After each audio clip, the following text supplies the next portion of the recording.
Monde numérique. Le vrai sujet de l'IA, c'est pas tant, les modèles, leur évolution, le software, ce que ça va savoir faire parce qu'évidemment, il y a encore énormément de progrès, devant nous et évidemment, ça va toujours aussi vite. Mais, la vraie problématique, le vrai, voilà, bottleneck comme disent les Américains, c'est l'infrastructure.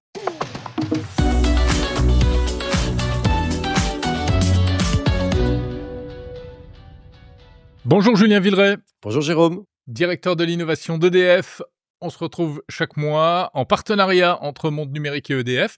Et pour parler ce mois-ci d'un événement assez étonnant qui a lieu chaque année aux États-Unis et auquel vous avez la chance de vous rendre d'ailleurs régulièrement, c'est le fameux South by Southwest, South by pour les intimes ou SXSW, ouais. SXSW exactement. Et c'est un peu un baromètre du monde au croisement entre technologie, business, culture et société, c'est ça? Exactement, c'est un peu finalement, le pendant du CES version sociétale. C'est-à-dire que le CES, ça va être des objets, de la techno, des gadgets, des choses, voilà, beaucoup de hardware, un peu de software aussi, mais quand même beaucoup de hardware. South by Southwest, c'est plutôt comment le monde est en train d'être influencé, est en train de changer ou doit s'adapter aux révolutions technologiques et donc c'est, un ensemble de conférences très, très, très nombreuses, hein. Rien que sur le sujet, la verticale, comme on dit, technologie, innovation, il y a plus de 140 conférences, qui se déroulent sur 5 jours. Donc évidemment, on peut pas tout entendre, on peut pas tout voir, et donc il faut faire des sélections, mais ça permet vraiment, de parler, de ce que l'innovation change profondément dans nos vies et surtout comment on se prépare à ces révolutions qui vont de plus en plus vite. Alors, question inévitable, qu'est-ce qui vous a le plus marqué cette année à South by? Alors moi, j'ai retenu, 7 points, qui, sont un peu, voilà les 7 points qui illustrent la thématique cœur et la thématique cœur, c'était l'humain face à l'IA. Alors c'est pas une thématique très originale en ce moment, hein, on est tous à se poser plein de questions, sur ce sujet-là. Mais là, très clairement, c'est ce qui venait, c'est ce qui a émergé et le 1er point, c'est d'abord justement une façon de une forme de convergence, c'est-à-dire qu'il y a plus vraiment des tendances isolées. Avant, on disait, on regardait la tendance du numérique, les tendances dans l'énergie, les tendances dans ceci, les tendances dans cela, la géopolitique, que sais-je. En fait, aujourd'hui, tout se percute. C'est-à-dire que finalement, il y a plus de tendances, chacune dans leur couloir, dans leur silo. Il y a une convergence de tendances qui viennent se percuter et finalement, c'est, voilà, ces percussions, c'est ça qui vient, vraiment, changer le monde. Par exemple, l'intersection, puisqu'on en a déjà parlé ici, de l'IA et de l'énergie, c'est vraiment quelque chose qui est absolument fondamental. On va y revenir et c'était un des gros sujets, qui était discuté, par exemple, à Southwest. Donc voilà, cette percussion finalement des tendances, entre elles, leur potentialisation, c'est peut-être le premier er le 1er des sujets. Le Mmh. deuxième, c'est que, pour la plupart des intervenants, c'était assez intéressant de voir que l'IA n'est plus un outil. C'est une infrastructure. En fait, le vrai sujet de l'IA, c'est pas tant, les modèles, leur évolution, le software, ce que ça va savoir faire parce qu'évidemment, il y a encore énormément de progrès, devant nous et évidemment, ça va toujours aussi vite. Mais, la vraie problématique, le vrai, voilà, bottleneck comme disent les Américains, c'est l'infrastructure et donc ce qui est Mmh. aujourd'hui finalement, difficile à planifier, c'est comment on va pouvoir avoir une IA durable, c'est-à-dire qui va continuer dans le temps à pouvoir vivre dans un monde où l'énergie est rare, dans l'énergie est chère, surtout en ce moment, quand on regarde, les effets Oui. géopolitiques, où il n'y a pas assez de data centers, on n'arrive pas à les déployer, assez vite, pour faire fonctionner, cette IA. Donc ça, finalement, c'est, la vraie question de l'infrastructure IA et derrière, c'est une question évidemment, de maîtrise de la technologie, de dépendance à d'autres pays éventuellement. Enfin bref, voilà, il y a une vraie question de, ces data centers qui sont un peu les usines finalement, du 21e siècle, hein. C'est comme on les a connus au 19e siècle avec la révolution industrielle. Est-ce qu'on va être capable d'en avoir chez nous assez vite et assez durablement et assez puissante pour répondre à tous nos besoins? Donc ça, voilà, il y a quelque chose qui est très, très, très puissant sur cette notion d'infrastructure, Mmh. autour de l'IA. Le troisième point que j'ai noté, c'est, Ouais. l'IA, finalement, redevient ou rend le numérique physique, rend le numérique matériel et c'est un peu la suite du point que j'ai abordé précédemment sur les infrastructures. C'est-à-dire qu'on se rend compte que, l'IA, c'est de l'énergie, de l'électricité en l'occurrence beaucoup, c'est de l'eau, c'est du terrain, c'est de l'espace, au sol et donc finalement c'est, des conditions physiques qui vont permettre au numérique d'exister. Et donc ça, c'est un peu finalement comme le pétrole hier, hein. Quand on avait du pétrole hier, on pouvait faire du plastique, on pouvait faire produire énormément de choses dans le monde industriel. Aujourd'hui, on a besoin massivement d'électricité, d'eau et de terre, d'espace, pour pouvoir finalement fabriquer de l'IA. Et donc ça crée une fracture, hein, entre ceux qui ont ces capacités, ceux qui ont la possibilité de le faire, et les autres. Donc typiquement là, on est dans cet exemple où l'énergie et le numérique sont un seul et même sujet, et on en avait déjà parlé ici même, ça se renforce finalement de plus en plus. Autre point qui est le quatrième que j'ai noté, et celui-là, il est assez disruptif dans notre psychologie, en tout cas dans la façon dont on aborde ces sujets-là, et encore une fois, c'est autour de l'IA, c'est que plus on automatise, plus finalement, et c'était en tout cas le point de vue de beaucoup de conférenciers là-bas, l'humain devient clé. Alors ça, c'est le paradoxe, c'est qu'on nous raconte partout que l'humain va être remplacé par l'IA, hein, si je Oui. simplifie, et que donc finalement, la valeur de l'humain dans tout ça, et cetera. Et en fait, non, pas forcément. Ah ouais. Alors oui, c'est vrai que, plus on utilise l'IA, plus on automatise, c'est cette fameuse étude du MIT qui date de l'année dernière, plus le Mmh. cerveau perd en compétences et plus le cerveau finalement devient un petit peu idiot. Par contre, l'humain apporte une valeur et apportera durablement, selon ces experts, une valeur qui est celle du discernement, du jugement.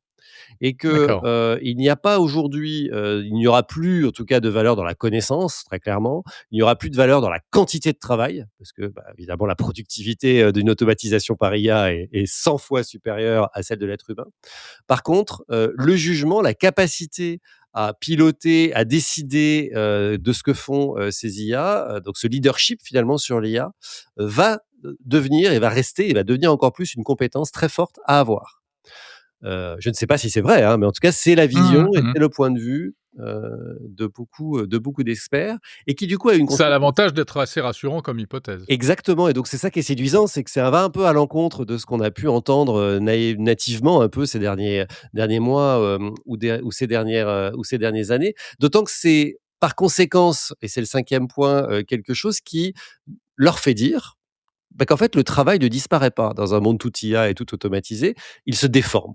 C'est-à-dire qu'il y a pas forcément de suppression massive de tous les emplois, il y en aura, hein, très clairement, la destruction créatrice, va faire son œuvre, mais c'est vraiment, des types d'emplois et surtout les types de personnes qui vont, occuper ces emplois vont beaucoup changer, et le vrai point critique et très inquiétant, c'est les juniors. C'est-à-dire que Ouais.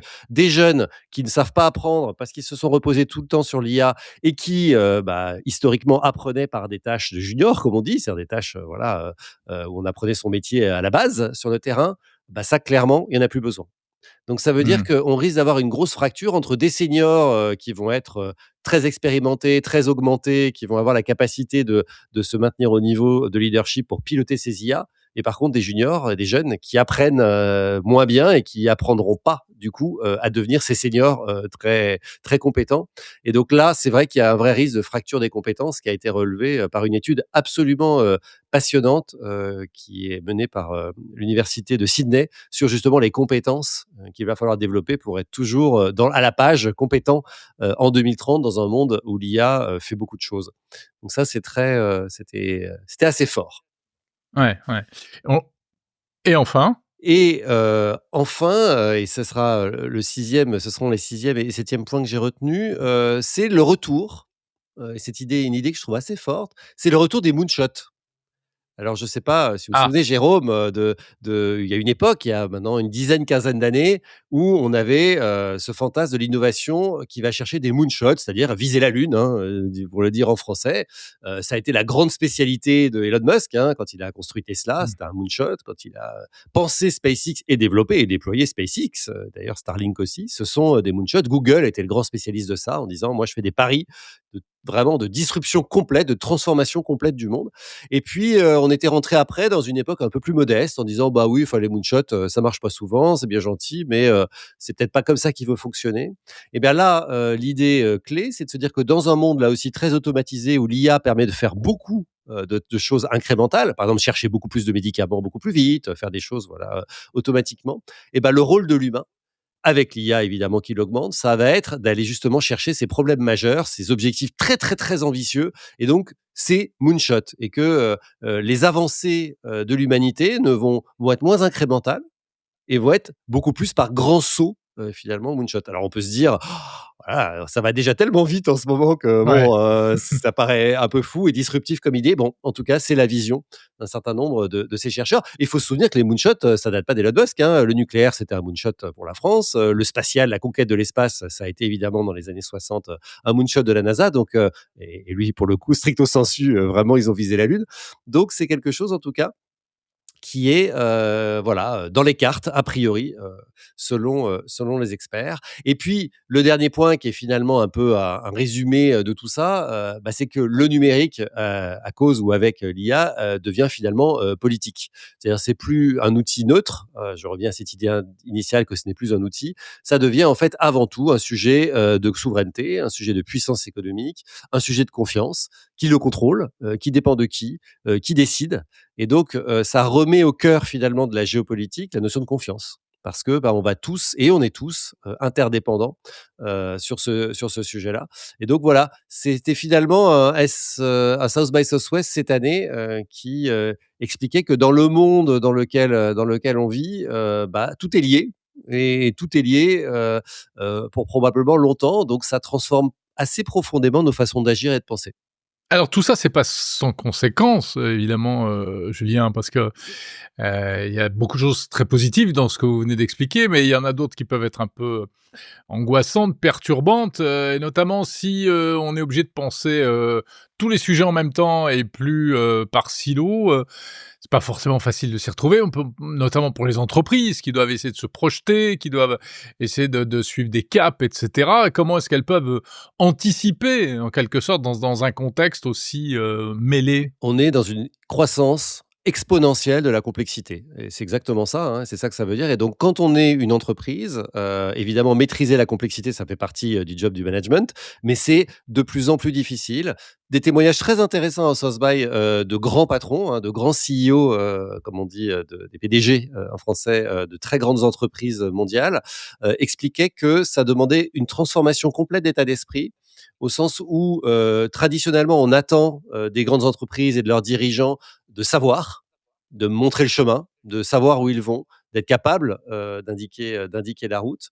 Et là, en fait, leur vision et qui est assez partagée et dans beaucoup de tables rondes, elle était exprimée comme ça, c'est que en fait, leurs compétences désormais, ça va évidemment de savoir naviguer, dans ce monde compliqué, mais surtout de savoir pivoter en permanence, de transformer en permanence leurs convictions pour réussir à Mmh. naviguer. Dit autrement, les plans à 3 ans, les plans à 5 ans, les plans à 10 ans, immobiles, ça n'existe plus. Ça n'a plus aucun sens. Aujourd'hui, les plans, bah, parce que encore une fois, les contraintes géopolitiques, les évolutions, technologiques, la disponibilité des ressources rares, dont, l'énergie, qui elle-même heureusement n'est pas rare, actuellement. Tout ça, ça demande d'être très agile et de pouvoir changer d'avis, de pouvoir dire qu'on s'est trompé aussi. J'ai vu beaucoup de PDG dire ça. Il faut qu'on apprenne à savoir dire à nos équipes, au monde, que bah oui, on s'est trompé, donc il faut qu'on change d'avis. Et ça, c'est vraiment un changement de paradigme très important. Donc, traiter la complexité, ça ne veut pas dire être capable de tout savoir mieux que tout le monde dans un monde complexe. Ça veut être savoir naviguer dans ce monde et donc voilà, d'être très très agile et d'être en capacité de changer finalement son point de vue de presque de semaine en semaine ou de mois en mois. J'imagine qu'il a dû être question également de la fameuse IA agentique, les agents, cette année à South by. Qu'est-ce qu'on en dit? Où est-ce qu'on en est? Finalement, si les PDG arrivent plus à voir clair, est-ce que demain c'est l'IA agentique, à laquelle on doit s'en remettre pour, pour trouver un cap? Non, ça reboucle avec ce que je disais sur le jugement, c'est-à-dire que oui, évidemment, l'IA agentique et l'autonomie de l'IA, hein, globalement, est un sujet, j'allais dire, accepté comme une évidence. Donc, c'était même plus une question. C'était évidemment, voilà, ça prendra un peu de temps pour automatiser progressivement toutes les tâches, mais il y aura, de l'IA agentique, partout, donc une forme d'IA autonome qui va travailler, à la place, et c'est ça qui va créer finalement de la productivité, de la quantité de travail. Mais par contre, une vraie place, pour l'humain qui justement va pouvoir exercer son jugement et va finalement ne plus être, récompensé pour la quantité de travail qu'il va faire, ce qui est aujourd'hui encore une tendance, hein, même dans les travaux de col blanc, on récompense la quantité, Mmh. mais plutôt la qualité de son jugement. C'est-à-dire que est-ce que les décisions qu'il va prendre, sur ce que l'IA va faire, sur les décisions que l'IA a envie de prendre, validées par l'humain, est-ce que c'était les bonnes décisions qui vont permettre, à l'entreprise, si on parle de l'entreprise en l'occurrence, de réussir? Et donc, voilà, on va demander moins de quantité, mais par contre, beaucoup plus de qualité et donc de jugement, de qualité du jugement, aux êtres humains. Et donc c'est évidemment une façon de travailler très différente. Donc oui, l'agentique, c'est plus une question. Ça se développe, ça va très vite, ça pose toutes les questions de sécurité, d'autonomie, oui, bien sûr. Mais j'allais dire, il faut penser encore après. C'est la place de l'humain, Mmh. dans, ce monde où il y a de l'agentique partout. Merci beaucoup Julien Villeray, directeur de l'innovation d'EDF, pour ce coup d'œil et pour ce compte rendu détaillé passionnant de South by Southwest édition 2026. Merci. Merci Jérôme.